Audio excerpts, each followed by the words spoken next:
Bom dia, galera. Tudo bem com vocês? O Wilson da Franco Invest para mais um vídeo para o canal aí.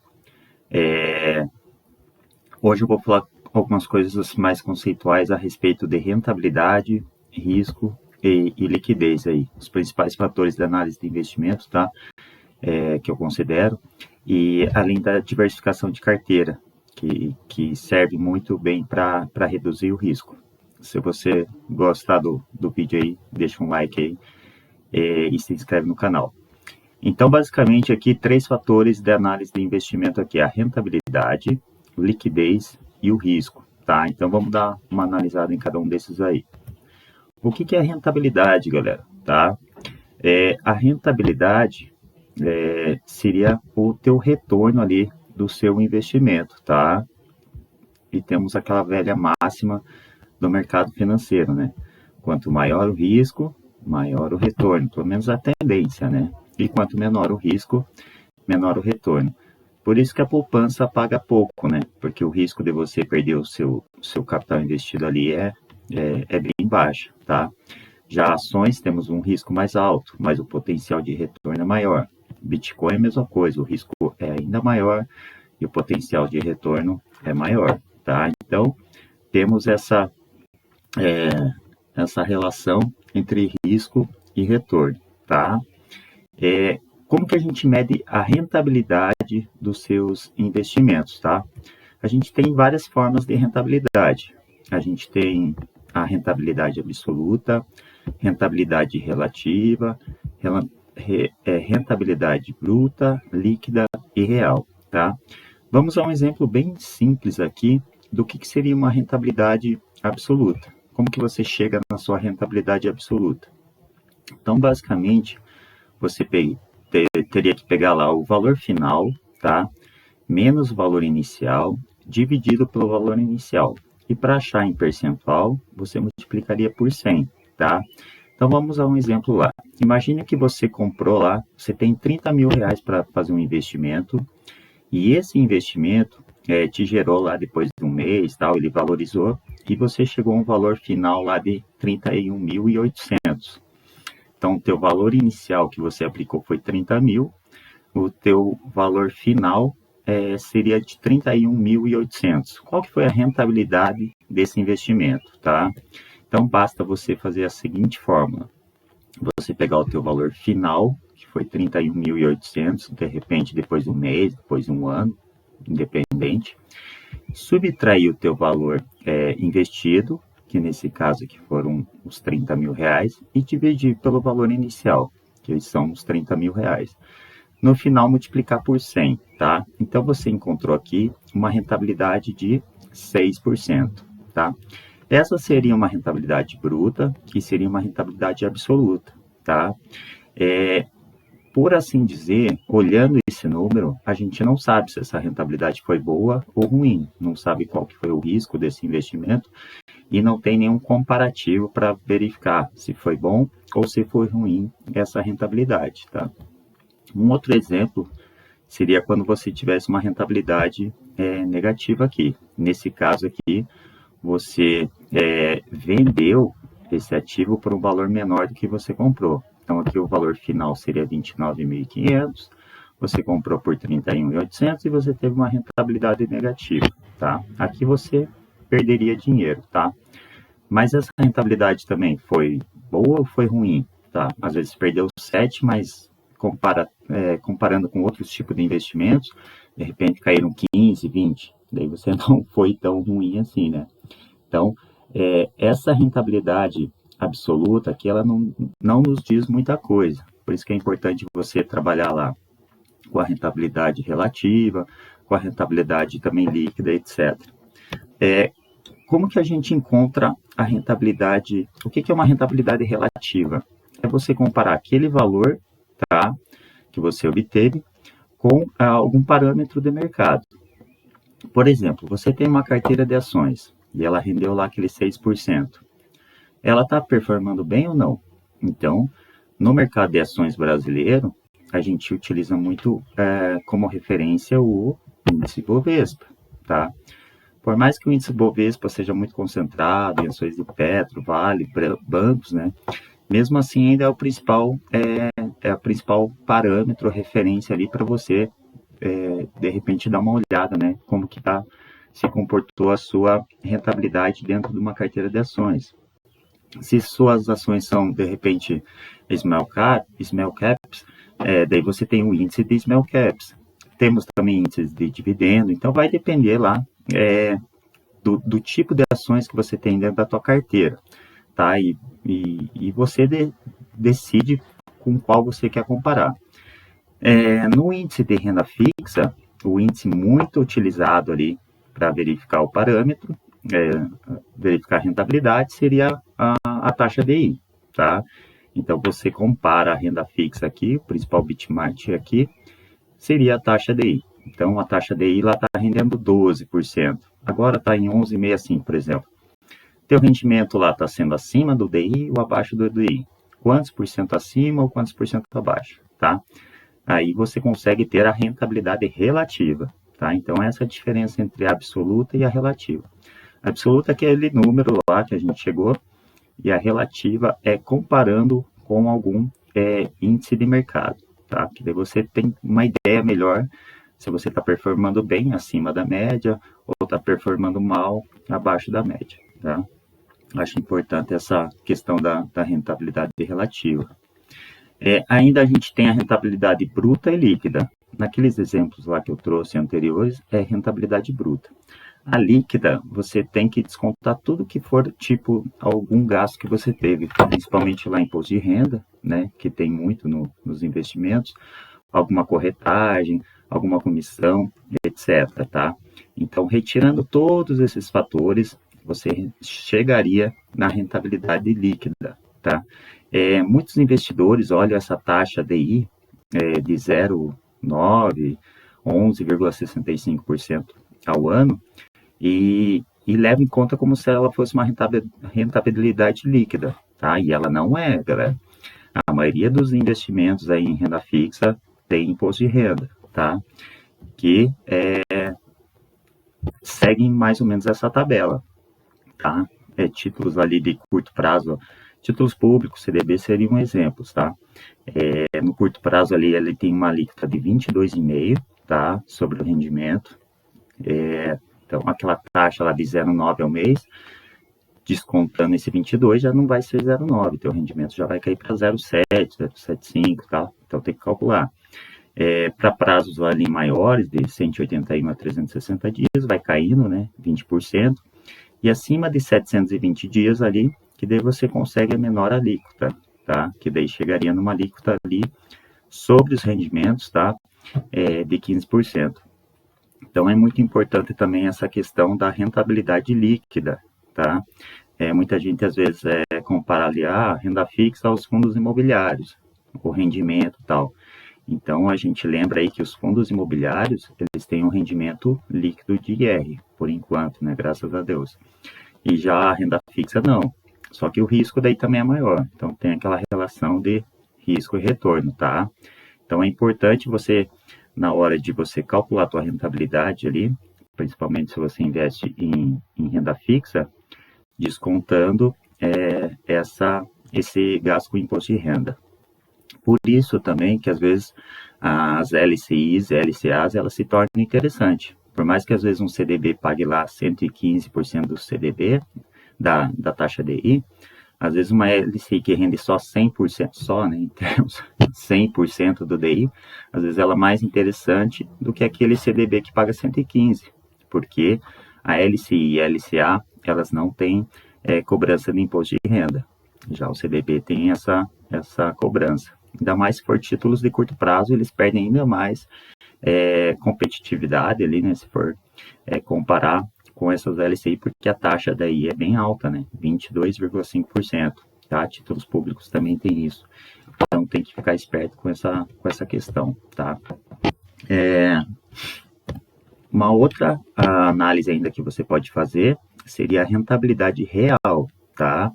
Verificar quanto que você está ganhando acima da inflação, porque a gente sabe, né, que a inflação vai corroendo o seu poder de compra, tá? Então, é importante você encontrar investimentos que proporcionem lá uma rentabilidade real, acima da inflação, tá?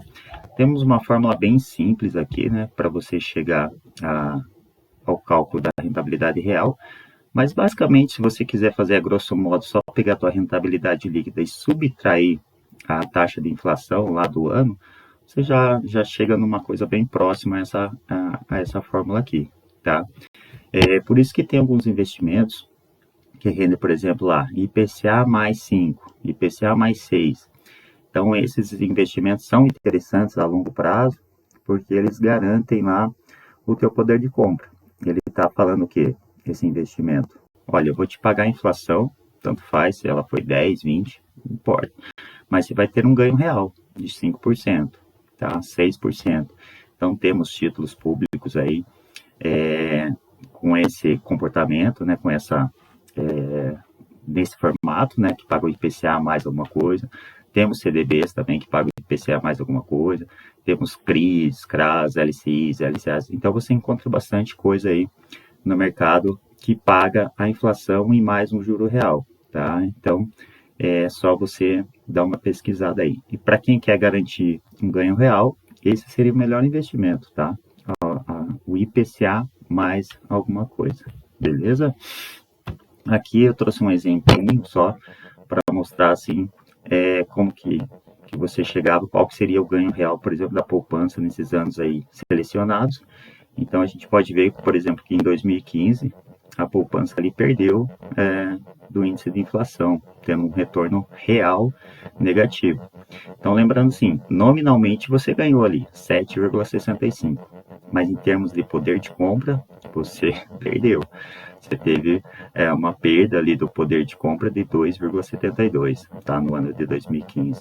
Então isso é importante para a gente verificar se a gente está tendo um ganho real nessas aplicações ou não, tá? Além da rentabilidade ali, outros fatores que envolvem ali os investimentos seriam o risco, tá? Então, o que seria o risco ali, galera? O risco seria a probabilidade ali, né, de se obter uma rentabilidade diferente daquela esperada, tá? É a variabilidade do teu retorno, tá? Então, isso é muito medido ali pelo desvio padrão, tá? Então, você esperava lá, qual que é a média de pagamento? 10, mas pode variar de menos 5 para 15, tá? Então, isso tem um desvio padrão, e isso é um risco, tá? Essa variação do teu retorno. Então, ativos lá de renda fixa tem uma menor variabilidade, tá? Já renda variável, ações, então já tem oscilações maiores, tá? Bitcoin também tem variações maiores. Então, isso, o risco e esse desvio padrão é uma forma de mensurar essa variabilidade, tá? Aqui, por exemplo, a gente tem a volatilidade, né, do índice Ibovespa. Então, você verifica ali que ele oscila bastante. Então, por mais que a bolsa agora esteja subindo, ela nunca vai subir de uma forma linear, tá? Ela vai subir, de repente ela vai dar uma realizada, daí ela sobe de volta, de repente pode acontecer uma catástrofe, ela voltar aos 100 mil pontos. Então, nunca vai ser linear, tá? Ela sempre vai ter essa volatilidade. Para você ter um ganho assim, um ganho assim mais linear, somente títulos de renda fixa e que você ainda permaneça com o título até o final do vencimento, tá? Porque até o vencimento você também tem variações ali na rentabilidade desses títulos, tá? Principalmente títulos de longo prazo, tal. Então você sofre lá com a marcação a mercado, tá? Então eles também têm variações, tá? Agora, se você levar até o final do prazo lá do vencimento, daí sim você vai ter um ganho, assim, uma certeza maior do seu rendimento, tá, galera? Quais são os principais riscos que você tem, né, galera, investindo aí, tanto renda fixa, renda variável? Um dos riscos ali que você encontra é o risco de mercado, tá? Ele representa o quê? A incerteza em relação ao comportamento dos preços dos ativos, tá? Em função de mudança no cenário econômico, tá? Políticas, tal, legislativas, etc. Exemplos são o risco de mudanças de taxa de juros, volatilidade no preço das ações, taxa de câmbio também, né, as oscilações do câmbio e as oscilações também das commodities, tá? É importante que esse risco de mercado, a gente chama ele de risco sistemático, tá? Ele vai afetar grande parte ali dos ativos financeiros, tá? E a gente fala que esse risco ele não é diversificado, tá? Mais para frente eu explico um pouquinho melhor sobre essa questão de risco diversificado e não diversificado, tá? Então, investindo em ativos, você tem esse risco de mercado, tá? Temos risco de crédito, tá? Que seria basicamente um risco de calote. Então, você lá investiu numa CRA e a empresa não pagou, tá? Então, você tem um risco de crédito. Você investiu no CDB e aquele banco quebrou, tá? Então, você tem esse risco de crédito aí, tá? Uma das formas de você amenizar esse risco seria você dar uma olhada na classificação de risco que está aquele banco ou aquela empresa que emitiu aquela debênture ou emitiu aquela securitizadora que emitiu aquela CRA, tá? Então, você tem um rating ali, onde começa com A, tal, que seria excelente avaliação de crédito, até a mais baixa, lá que é D, que daí o risco vai se tornando cada vez maior. Então, lembrando de novo, quando você verificar lá que existem lá algum CDB pagando muito bem, alguma CRA pagando muito bem, muito acima do mercado, provavelmente você tem algum risco de crédito maior, tá? Então, nada é de graça, galera. Não queira, assim, achar que sempre vou correr atrás do maior retorno lá, da maior rentabilidade, porque às vezes você está correndo um risco ali desnecessário, tá? Então, é bom analisar, fazer uma análise ali dessa classificação de risco ali da empresa, tá? Outro risco aqui que a gente pode encontrar no mercado financeiro é risco de liquidez, que daí é você de repente não conseguir comprar e vender determinado ativo a um preço justo, tá? A gente consegue ver, é a mesma coisa que você comprar uma casa, tá? A casa tem uma baixa liquidez, não é tão fácil você comprar e vender casas assim de imediato, tá? Na Bolsa de Valores, uma das formas da gente verificar isso é através lá do painelzinho lá de compra e venda, tá? Quanto maior essa diferença aqui entre o preço de compra e o preço de venda, denota que essa ação ela é menos líquida, tá? Então, ó, você vê uma diferença bem significativa aqui entre a oferta de compra e a melhor oferta de venda. Nesse outro caso aqui, ó, você já vê que é pouca a diferença entre o melhor preço de compra e melhor oferta de venda ali, ó, R$19,50 para R$19,51, tá? Então é importante você investir em ações, de repente, que tem maior liquidez, tá? Para não correr esse risco. E temos vários também ativos de renda fixa que eles não proporcionam liquidez. Geralmente, daí eles oferecem um retorno maior, tá? Você tem que carregar por mais tempo, tal. Mas caso você precise do dinheiro ali no curto prazo, você não consegue se desfazer do negócio. Ou até consegue, mas pagando tipo uma multa ali, né? Para se desfazer do papel antes do prazo de vencimento. Então, se você for montar uma carteira, é importante assim você verificar essa questão da liquidez. Como que você, qual a velocidade que você consegue trazer aquele investimento em forma de líquida, em forma de dinheiro, né? Então é importante você, de repente, ter uma carteira mais líquida ali, 30%, daí os outros 50% você pode ter menos liquidez em troca de maior retorno e tal. Por isso que geralmente aqueles CDBs com liquidez diária, eles ofertam menos rendimentos do que aqueles CDBs de longo prazo, tá? Porque daí eles têm mais tempo de trabalhar com o seu dinheiro e tal. E se você precisar do dinheiro antes, tá? Você consegue reaver, só que você vai ter uma rentabilidade ali descontada, tá? Tem alguns casos que você até perde dinheiro na renda fixa mesmo, se você precisar do dinheiro antes do vencimento, tá?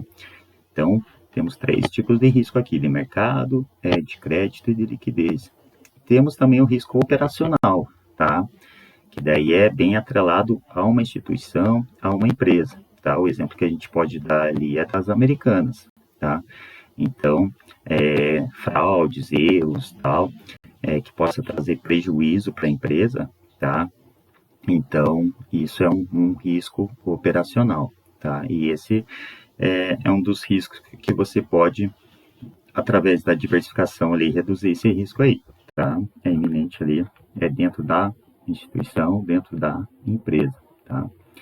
E daí a importância da diversificação, tá? Dados aqueles riscos ali que a gente mencionou, você pode, através da diversificação, reduzir esses riscos, tá? Então, observou-se lá que o risco individual de um ativo é maior individualmente do que em uma carteira, tá? Então, o risco das Americanas é maior, se você tiver só as Americanas, do que dentro de uma cesta ali com várias varejistas, de repente, né? Ou melhor ainda, né? Dentro de uma cesta de ações mais diversificada com bancos, elétricas, etc. Tá? Então, você diminui o risco ali. O risco diversificado tende a ser reduzido com o aumento do ativo, tá? Então, quantos mais ativos você tiver em carteira, menor você vai diluindo o risco, tá? É aquela coisa que nossa avó falava, né? Não coloque todos os ovos dentro da mesma cesta, porque se a cesta cair e quebrar, vai quebrar todos os ovos, tá? Então, é importante essa diversificação. E procurar ativos com correlação negativa, tá? Então, de repente, você quer investir num banco, tá? Você não vai montar uma carteira de ações com 5 bancos, porque se acontecer um problema estrutural lá que afete o teu banco, vai afetar todos os bancos, tá? Então é importante ter dentro da carteira ativos não correlacionados. Então, dólar e Bovespa, de repente, não são correlacionados, é um exemplo, né? Ou elétrica e banco, saneamento e outro setor lá do agro, tá? Mesma coisa nos fundos imobiliários, não vai montar uma carteira só com fundos de papéis, porque daí os juros caem, todos eles caem. Então, monta fundo de papel, shopping, tal, logística, então a diversificação. E pode ser feita essa diversificação até mesmo em termos ali regionais, né? Não investir só no Brasil, tal, né? Mercado global, né? Quer dizer, pode investir no exterior, comprar moeda, Bitcoin, etc. Tá? Então, é muito importante a diversificação para você reduzir aqueles riscos ali. Tá? E um modelo muito famoso nessa questão da diversificação seria a carteira de Markowitz lá. Tá? Então, ele fala o quê? Você tem uma parcela ali, tá? Essa daqui, né? Que ela não é diversificada. Tá? Então, por mais que você tente diversificar ao máximo, você não consegue reduzir o risco dessa carteira, tá? Mas ele mostra também aqui, ó. Então, quanto maior o número de ativos que você possui em carteira, tá? Menor vai ser seu risco, ó. Você vai diminuindo o risco, tá? Desde que esses ativos não sejam correlacionados, tá, galera? Então, você vai reduzindo o risco ali da tua carteira, tá? Então, aqui você tem um aumento do número de papéis, de ativos na tua carteira, e aqui você tem a redução do risco. Então, que nem eu falei, ó, vai ter uma parte aqui embaixo que você, por mais que você diversifique, você não consegue reduzir totalmente o risco. Não tem como reduzir totalmente o risco, tá? Porque tem riscos ali que afetam todas as empresas, todos os ativos, tá? Maior ou menor grau. Só que, quanto mais você diversifica, menor vai ser seu risco ali, pelo menos na questão diversificado. Então, como eu falei, né? Aconteceu aquilo lá com as Americanas. Imagine se você tem 100% do seu capital investido em Americanas. Você estava ferrado. Então, é importante você diversificar lá em ativos de renda fixa, renda variável. Dentro da renda fixa, você diversifica também entre emissores de CDBs, tá? Para não correr o risco lá de crédito. Você investe também em títulos públicos, tá? Prazos diferentes, tá? Na renda variável, diferentes ações, tá? De diferentes setores não correlacionáveis. Em fundos imobiliários, a mesma coisa. Diferentes fundos de diferentes gestores também, né? Então, essa é a ideia, tá? A diversificação ali para você reduzir o risco. Beleza, galera? Então, eu acho que hoje era isso que eu queria pincelar com vocês aí. Qualquer dúvida aí, deixa nos comentários aí, beleza? Até a próxima.